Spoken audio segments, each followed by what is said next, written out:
Следующий вопрос. Является ли Дух Святой отдельной личностью? Ответ.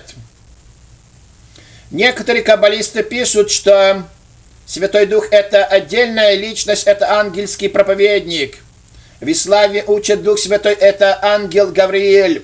Однако Откровение Иоанна учит, что Дух Божий, то есть Божье присутствие, как бы составляет 7 Духов Божьих, которые существуют самостоятельно и может присутствовать в любой точке Вселенной. Однако Евангелие учит ясно, что Дух Святой не является отдельной личностью с собственной волей и тем более третьим Богом. Сказано: «Ибо не от себя говорить будет, но будет говорить, что услышит, и будущее возвестит». Иоанна 16:13.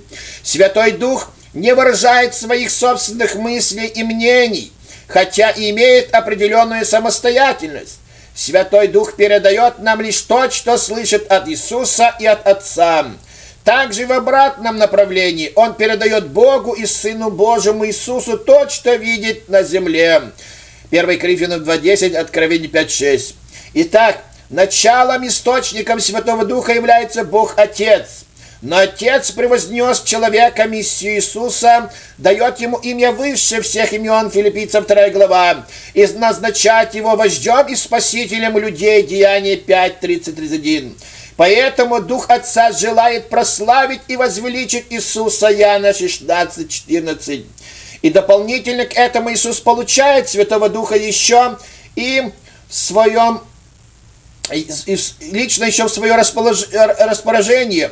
Он имеет под своим началом 7 Духов Божьих, Откровение 3:1, поскольку получает такое обетование от Бога Отца, Деяние 2:33.